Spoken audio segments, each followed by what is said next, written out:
Welcome back, or welcome to Elements of Elaha, where I talk about things that interest me, affect me, or am very passionate about.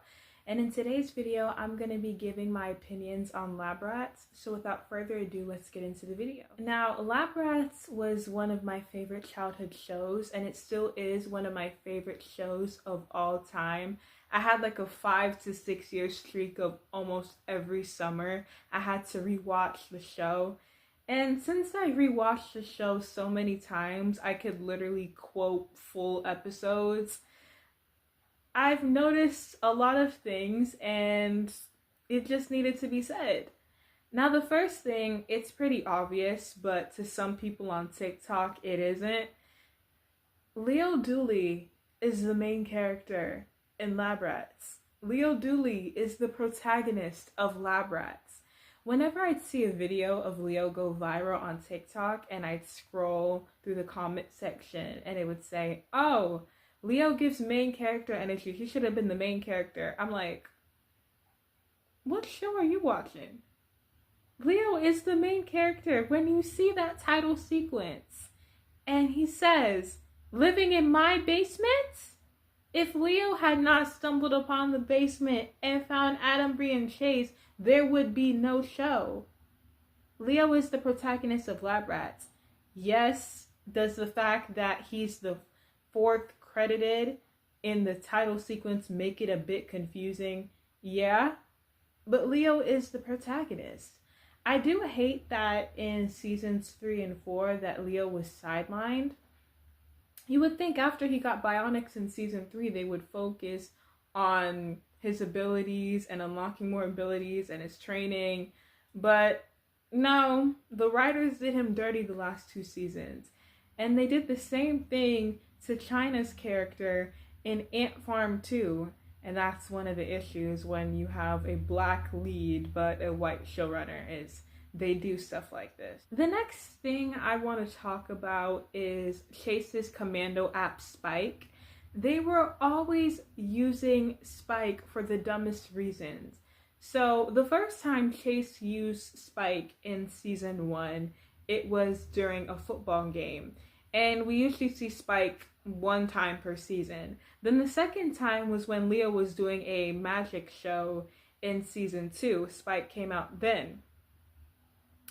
And then season 3 was when Adam and Chase were working on a project in season 3, and Chase got a girlfriend and Adam decided to ruin it by activating Spike. Boo Adam. And then season 4, when we saw Spike was used because Douglas wanted to do a test to see what other student has the commando app, and so Bree and Douglas activated Spike. So yeah, they were really using Spike for the dumbest reasons, because when they faced villains like Crane or Marcus, Spike could have easily been activated then, but no, the writers only remembered Spike when it was time for one of the 4 kids to annoy Chase, or even his dad. Next, obviously, since not only does Chase have the commando app, Chase is the most powerful out of the 3. But for some reason, the writers always wanted to make it seem like Adam was the strongest out of Adam, Bree, and Chase, and eventually Leo when he got Bionics. Chase has the commando app. Chase has a magnetism app, and he can use it to control anything metallic. And since his siblings have a bionic chip, which is ding ding ding, metal, hello, then he also has the override app. So he can basically control any bionic superhuman as well. And then somehow they had an episode in season 3 where him and Adam were constantly getting upgrades because Chase was supposedly the weaker one out of the 2, when that just wasn't the case at all. Then the next thing I want to talk about is Eddie was racist. Okay? Constantly equating Tasha to a horse to a man. It wasn't funny. And especially since Tasha was one of the only black women on the show, there were only like 4 main prominent black women on the show, black women and girls, and that was Tasha, that was Rose, Leo's maternal grandmother, Janelle, Leo's love interest, and then there was another agent that we saw one episode in Bionic House Party.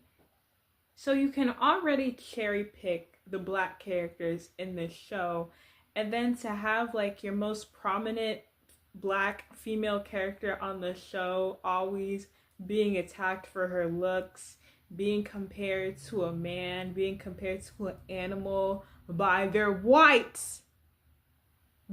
homing system. No, Eddie was a racist. It makes me wonder, like, when Mr. Davenport was creating Eddie, even though Eddie does have his own mind, what were his initial thoughts on black women when Donald was creating that? Because they obviously weren't good ones. Then, the next thing I want to talk about is Leo's dad should have been mentioned in the show.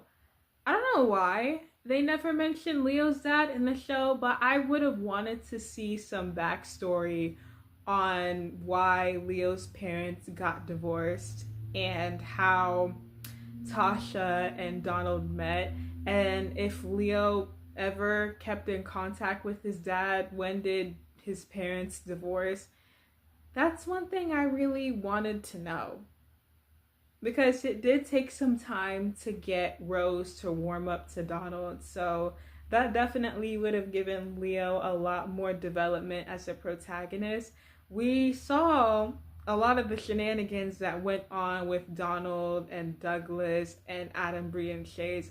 Lab Rats was low-key a soap opera when you think about it, because that little white lie, it seemed like when we first met Rose, was like an actual thing. That's literally what actually happened. I would have loved to see, or at least I would have loved to hear them explain what happened with Leo's parents and why they didn't work out. But they just never mentioned his dad. Then the next thing I want to say is Leo is stronger than Adam. Even though Leo only had a bionic arm and a bionic leg, Leo was able to do a lot more damage with his 2 bionic limbs than Adam did with his whole bionic body. Like, first of all, when they first got to the academy and Leo got mad and he punched a hole, Leo almost sank the academy on his first day. And then when it came to throwing Tank out of the window in Bionic Rebellion, he did that again with his 1 arm. He was able to stop the space elevator using his energy transference and his super strength, but since the space elevator weighed a ton, it ended up crushing his leg, resulting in him having to get a bionic leg. And with his bionic leg, he was able to tear through a titanium door. Again, something Adam would never be able to do. Leo was able to do a lot with his 2 bionic limbs that Adam, Bree, and Chase could never do. And obviously, since it was attached to his muscle, it wasn't a piece of metal that was jammed into his neck without his consent. He don't have to worry about his bionics being turned off. And when he did, he destroyed it. The next thing I want to talk about is Bree was right to destroy her bionic chip. So Bree applied for a study abroad program in Australia, and the main reason why she wanted to go was so she can be a normal, regular teenager. She didn't consent to that bionic chip being stuck in her neck, and she spent her whole life saving people. And just because she has a bionic chip in her neck, Mr. Davenport never saw Adam, Bree, and Chase as human until Leo discovered them. He just saw them as machines, as robots. He acknowledges the super part of them, but he does not acknowledge the human part of them. And so he was like, as long as you are bionic, yes, you will stick to just going to school in Mission Creek and saving people. So Bree was like, okay, if this chip is stopping me from being a normal teenager, maybe I just won't be bionic anymore. And I get that. Sure, you can call her selfish, but I felt her in that moment. I did. The next thing I want to talk about is in season 4, I wouldn't have minded a Leo and Taylor love story.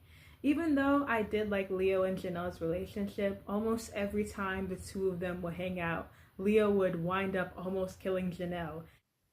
Like, I get it, sister. He's adorable and he's dorky, but he keeps risking your life and playing in your face. Stand up, girl. Stand up. When it came to Leo and Taylor's love story, even though they got off on the extremely wrong foot with her permanently damaging Leo's arm, causing Leo to gain his bionic arm, my thing with Lab Rats is, I remember when I first was Googling spoilers of whether Leo became bionic or not, I watched the entire show out of order. But I hate that Leo had to become bionic by getting 2 very violent injuries. His arm and his leg had to be crushed like a pancake for him to finally become bionic. But technically, Leo did get his lick back, okay? You take away my ability to use my arm, he took away her eyesight. On accident. But when she was finally wiped of Crane's Triton app, even though Leo accidentally blinded Taylor on accident, she was one of the only ones to believe in him, while Adam, Bree, and Chase, especially Chase, were just there crapping on Leo's ability to be a hero, when if it wasn't for Leo, they wouldn't be alive. But okay. The next thing I want to talk about is they should have written Donald off in season 4 of Lab Rats. Honestly, Douglas had more of a bigger impact in season 4 than Donald did. I think after he had shown them the Bionic Academy in season 3, that was a perfect enough ending for his arc. He should have just guest starred in the season 4 finale to say, hey, Tasha and I are having a baby, and that was it. Because honestly, his plot lines in season 4 were pretty pointless. He didn't really need to be there. The next thing I want to talk about, because this still pisses me off to this day, is Leo should have been the one to kill Marcus. Why is it that Daniel, someone we've only known for 3 episodes, and he just finds out that Marcus is his brother, gets to be the one that kills Marcus? And then when Marcus regenerates, we're thinking, okay, Leo's bionic. He finally has a chance to fully go head to head with Marcus. As he's about to fire up his laser sphere, all of a sudden, Douglas, his dad, murders him for the kind of 3rd time. Even though Marcus was evil, I kind of do feel bad for him in the sense that the first time he died, his father left him for dead. And then the second time, your brother that you didn't know about kills you. And then his dad murders him. My thing is, I get Leo was trying to like fire up his laser sphere and be like, Marcus, you see I'm bionic now.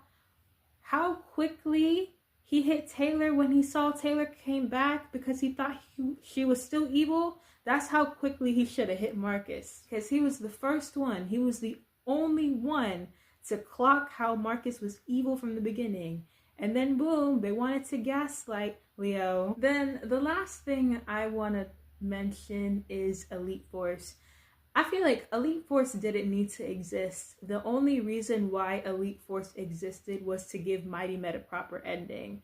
I enjoyed the Lab Rats and Mighty Med crossover, but season 2 of Mighty Med ended on a cliffhanger, so it mostly existed for Mighty Med to wrap up that season 2 cliffhanger. Lab Rats had the perfect season fourth finale and the perfect series finale, but they had that ending as a way to segue into the spin-off Elite Force.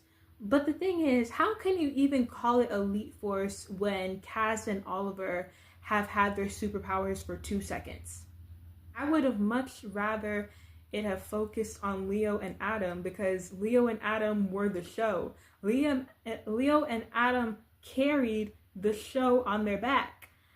Elite Force just wasn't as funny. They didn't really have much fight scenes with the main villains because they were mostly fighting each other.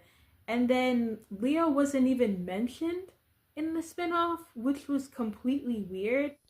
When Tasha guest starred with his newborn sister Naomi, that's when Leo should have been guest starred or at least been mentioned. Like, that's weird. And then they had the audacity to bring back characters that we didn't care about in the spinoff and then cancel it when they finally have their first official fight as a superhero team, ending on a cliffhanger.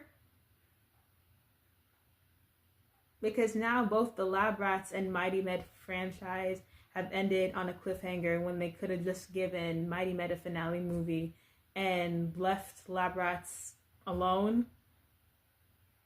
Since Leo and Adam got an upgrade, all the students have gotten an upgrade, I would have rather had focused on a bunch of the kids at the academy going on missions and saving people, because I didn't really care too much about Mighty Med like that.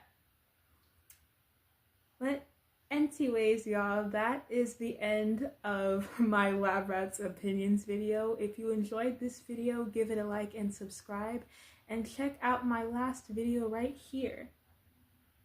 Anyways, I'll see you guys next time. Bye.